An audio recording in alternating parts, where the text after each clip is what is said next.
what are your thoughts about someone being more of a freelancer and visiting different churches from Sunday to Sunday if they feel fed from church to church? I struggle with a church being contained to its four walls and traditions and politics inside the church take the main purpose of being there to worship.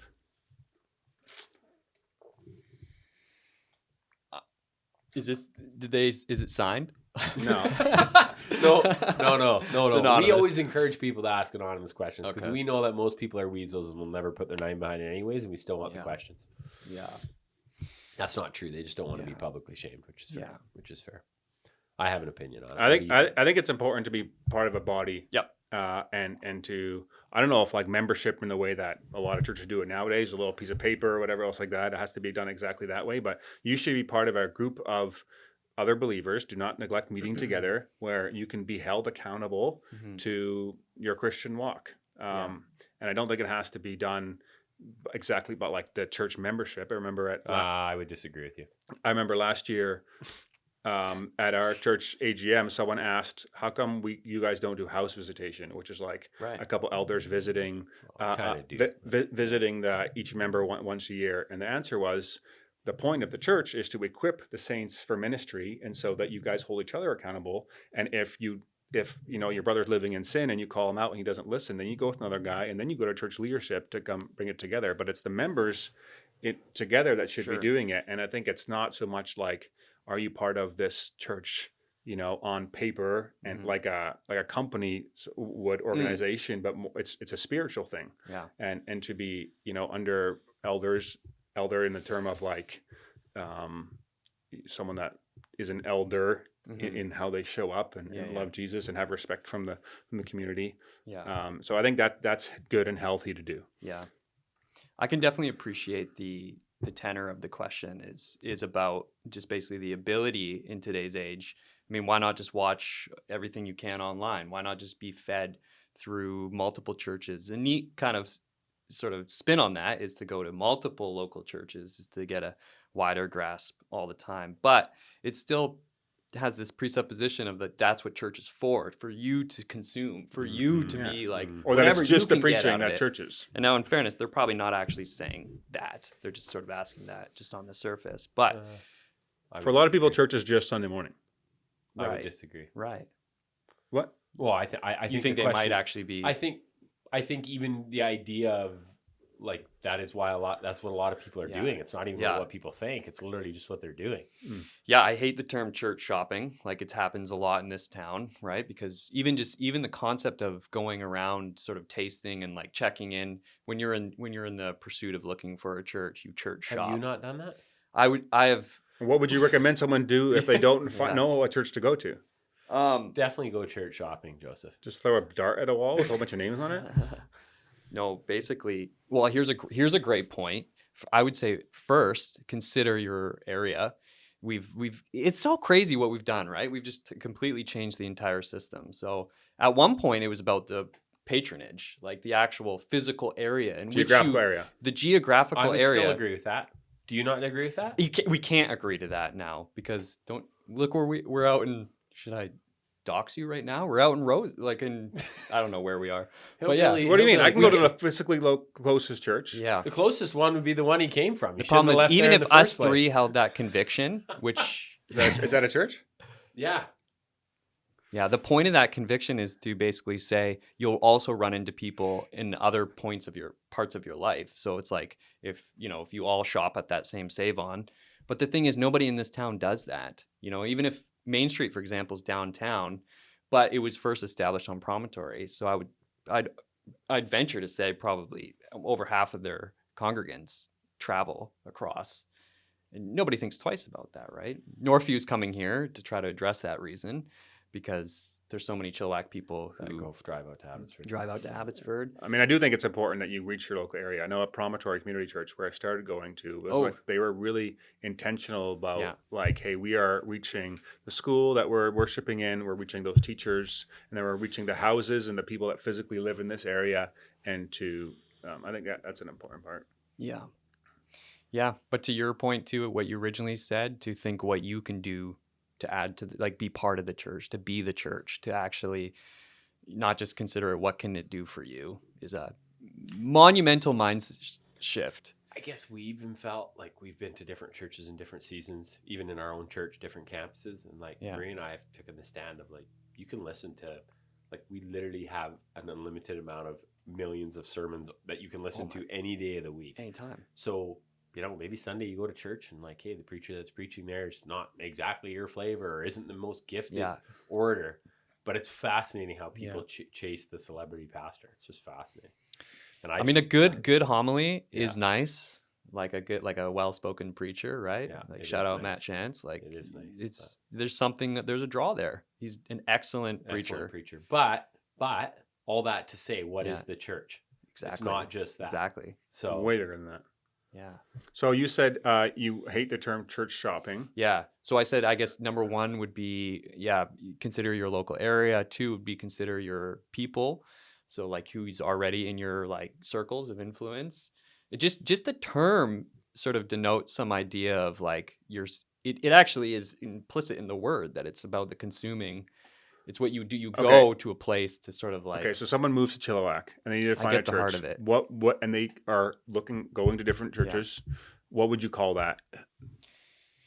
I'm looking for a church to go to. I would say I hope what you're trying to do is resolve the community you want to be part of, which is a big decision. It's not to be done lightly. Okay. And can you go to more, can you go to more than one to check it out, or can you? Yeah, I mean, it's trying to pigeonhole you. Yeah. No, I'm trying to go against what you were saying earlier, that you can't go around and figure out. Term, all right? Well, like that's it. Consumerism. Yeah, that's all I'm saying really about that. I hate the concept. I think you guys are emphasizing is maybe somewhat okay, but I would say still you should have some sort of litmus test, not just like. I guess here's what I would say too. Picture you going to the church that has the greatest pastor, Tim Voth. Yeah. And then he leaves. Now he's too old to retire, but he's going to move. He's going to feel called to go somewhere else. You know, are you still going to feel like God is calling you to that place? And not just because you feel like you're trapped there because your whole family's there, which is a whole nother issue. That's a lot of our listeners would fall into that camp where they just don't even know where they're supposed to be. They don't feel like they're supposed to be where they're at, but they cannot leave because they're a prisoner of war. Yeah. Because of all the entanglements. Prisoner of war. What? That's a fair term. Trust me. No, trust me. It's worse than being a prisoner. At least a prisoner of war, it's honestly talked about it. You know where you're at. The gun is like physical, right? It's worse when it's just the unspoken expectations are so church is a community of believers, right? That's what the definition of church is, like meeting together. Yeah. And every community has a binder, right? Like a motorcycle community has the binder of motorcycles, love for motorcycles. I thought you said like a church community should be, your binder should be the gospel or our love for Jesus. Okay. Right? Like that should be the thing that holds the church together. Yeah. And so I would challenge people to, wherever your church is, what is the thing that keeps the church together? Is it that you're all from the same background? Yeah. Or is it that you actually all love Jesus? Is it that you all follow the same types of rules and traditions? Because then your community is not a church community. It's a community some of other club based on some other club, and you can call it church. You can fool yourself, but that's not what church is. Church is like a body of believers meeting together with a love for Christ and are following Him. That's the binder. That's why you have a beautiful. I love going to churches where you see all different backgrounds and the rich and the poor and like all the different races and stuff like that, because what do they have in common? Like, why is every race and background going to be in heaven? It's a love for Christ. Like that's what the ultimate equalizer. Yeah. Jesus is pro equity. Yes. No gender, no race. I'm going to clip that. Let me add this quick because it's I know I don't want to prolong this, but I did find that thing we were talking about. You do actually want to prolong. I do. This is really fun. It behooves me. Yeah. So autopsy checklist, 10 symptoms of a dying church. I'll just go through them quickly. Number 1, the past is the hero. So the church consistently refers to the good old days. Number 2, the church refuses to look like its community. The surrounding community has changed, but the church remains rigid and does not adapt to reach them. Number 3, the budget moves inwardly. Over time, a higher percentage of funds is spent on keeping the members comfortable rather than outward ministry. Number 4, the Great Commission becomes the Great Omission. The church has ceased to share the gospel or prioritize evangelism. Number 5, the church is preference-driven. Members make decisions based on their own comforts. My music, my parking spot, my preacher, rather than what is best. My seat. Is that what we said? That's a thing, isn't it? Mm. That's at every church. That's weird to me. You guys have a spot, don't you? We Change it up. change it up. That's nice. Pastoral tenure decreases. The church forces out pastors who try to lead change, leading to rapid leadership turnover and instability. The church rarely prays together. No clear purpose of vision. Obsession over facilities. Slow erosion of attendance / involvement. Those You were want to 10? say what you say? Yeah. That was 10? Yeah, I didn't want to go all the details on all of them, No, but it's a lot. you That were was good. sort of, yeah, it's good. It's curious because it brings up this idea of what we mentioned right before the pod was, should some churches close? Yes. Yeah. Yeah. I mean, it got. Yeah. I appreciate the solemn head shake there because it is actually kind of sad, It's sad. but it is necessary. If you look at our church, where we go now in Chilliwack, Yeah. the church was down to 100 people at one point. We're talking Central? Yeah. Yeah. I want to say in the late 90s, early 2000s. A lot of problems. Yeah. A lot of problems in the church. Don't even know any of them. Yeah. That's actually really cool too. I've been there. I was on leadership, and nobody ever talked about. Nobody ever got into gossiping about the sins of the past or the people that were the problem or anything. But it was very clearly spoken that there were serious issues. They had, a mediator come in and a pastor to kind of heal the division. And then people spent months, years praying that the place would be full of children again. And now there's 1,200 people there, and it's piles. It's a gong show with all the kids. So it's a real testament to. And there again, people were faithful to that church in that season. Yeah. When maybe Kyle would have been there and said, "Time to close the door on this place." Well, there's a difference. I say that. I'm saying God doesn't care about denominations. No, he cares about the church, the people. Yeah. He cares about people's hearts, totally. And in fairness, perhaps that could be phrased as like that era chapter of Central had to die and something new was born. I don't know. I guess what I'm saying is, to me, it's very special when you can have people that were like, there's people there that I was at the EGM the other night praying with people that had been there since they were little kids in the 50s. The resolve They're is deep. 75, 80 years old. Wow. Yeah. Not every person that ever sang there they liked. Not every person that ever preached there they thought, this is my favorite preacher. There's something in our culture of especially our generation and even younger. Yeah. I mean, I'm a consumer too. It's like you can just find whatever you like, wherever you want, whenever you want. Like that's just the world. Until it's no longer something you like, then you go. Yeah, and then you change. So to me, it's pretty special when people can just be faithful. And serve and be dedicated to a place for. Yeah. When I first got saved, I was 21, and I wanted to leave out the church I was in almost immediately. Yeah. And then I talked to a guy named Garrett Pupp, I think it was. He's an MAF pilot, and I was talking to him about it. He bought me a book called Call to Stay by Caleb Brecky. Yeah. And it really convicted me to stay. And so I stayed for another 10 years. Yeah. And because it really put the onus on the person. It's just like, if you don't have small groups in your church, what are you doing about it? Do you have the book still? I don't think so. Might have given away, but okay. And I don't think it's an absolute thing, right? Like not everyone is called to the same thing. Like they're not. When Central was back to 100, down to 100 people, it's not like the people that left were necessarily wrong in leaving, or the people that stayed were wrong in staying. God will call certain people to different churches and different. There is a way to leave well. I believe it. That is hard to do. It's hard, people but I think struggle doing that. Yeah. Be gracious. Be loving. I think you should give a reason. You should not just leave. Like that comes back to that question of why membership is important. You need to be known. Yeah, exactly. Yeah. So when you say, "Hey, the written membership or too structured is not necessary," would you agree with that statement, or did I put words in your mouth? Yeah, I don't think that's prescriptive as in Scripture. I agree with that, but I do feel like in our culture, and I mean, we're in the middle of auction week right now. Yeah. And amazing people that go to my church signed paperwork that they would consign their thing, and then they pulled it back out and didn't keep their signature. So I say all that to say, trust me, they don't listen to this podcast. Well, I say that in the sense of people need to know that they're accountable. And so being in leadership, I think, especially even you could say at our church where, hey, like we do have membership and there, we call it ministry partnership, but it's the same thing. People need to really understand what that is. And people know, I always say, whenever I walk through people in that, being a leader, I would always say it means two things to me, and it should mean two things to you. It will mean that you are going to be held accountable. Yeah. And you can hold me accountable in return, which I will need it more than you will probably. Yeah. So you can, we're going to do life together, and you're going to have the hard conversation with me if necessary, and vice versa. Yeah. If I see you doing that, I'm sure you're doing the wrong thing, or I hear about it, I'm going to come talk straight to you.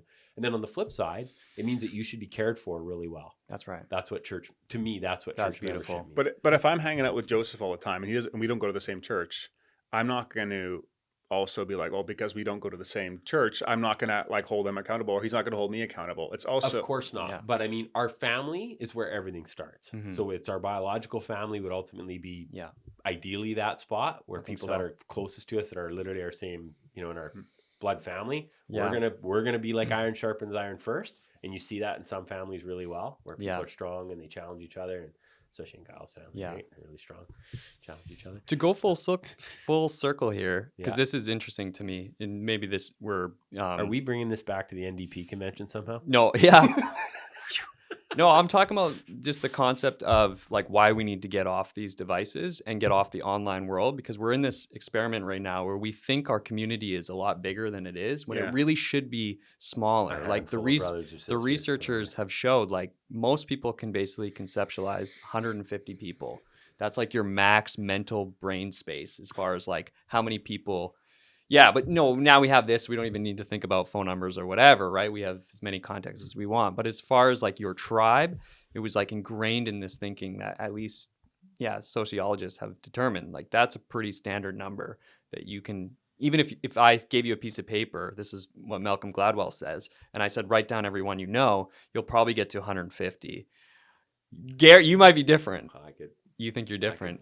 You should try it. It'd be actually curious. But maybe on the more micro side of things, you should have a handful of people who truly know you, who truly care about you, and truly you will listen to. Like, and that should not be a lot of people. That should be like 6 to 10 people, I would say. Those are like your people, and they like. Jesus was like this too, right? Jesus had James, John, and Peter. Was it? It's 3. Yeah. And then he had the 12. And then he had the 70. And I think there's even a bigger number that they get talked about. Had also other friends too, right? But I'm saying that he had people that he had knew to different levels. People that knew him to different levels, and I think that's how humans are designed. To be in community with. It is how we're designed. Yeah, amen. You can't do it otherwise. Like. Most of my problems in my life have been because I've been isolated. And not. Which the more isolating you are, the more you are on this, which is why I come back to that nefarious intent. I think there actually is like a motive to keep us feeling isolated and determined to pin things against one another. Mm-hmm. Your listeners probably know this, but this should be like very concerning to us. Like there's actual like Russian groups that try to mess us up. That's not a joke. Like there's interference in our social media. No, 100% like, there's, that are designed to make this sort of narrative of like, it's us versus them. I think we need to circle back to this. Maybe if there's a listener that has done deep dives into this weird stuff that Joseph's talking about on YouTube, they can send us some clips so I can get educated. Did you buy a house recently? I did, yeah. Okay. What area did you buy? Chinook, Webster Landing. Okay, beautiful. Beautiful. Guys, I have a call in 10 minutes. By the river. You're fine. You're fine. You're fine. I'm not. Did I say anything about not being fine? No, trust me. Look at your. I just said I was. Tell your face that. My face seems fine too. Big believer, even though. Hey guys, if you enjoy that episode and were blessed by it, would you be willing to support the show? That would help a lot in creating more content, improving the quality of the content, putting the production value, getting more guests on, and me being able to spend more time and energy towards it. So if you're interested in doing that, you can click up here and it'll take you to a support page. But you can also subscribe to the podcast by clicking over here and doing that. Thanks again for listening, and I'll catch you on the next one.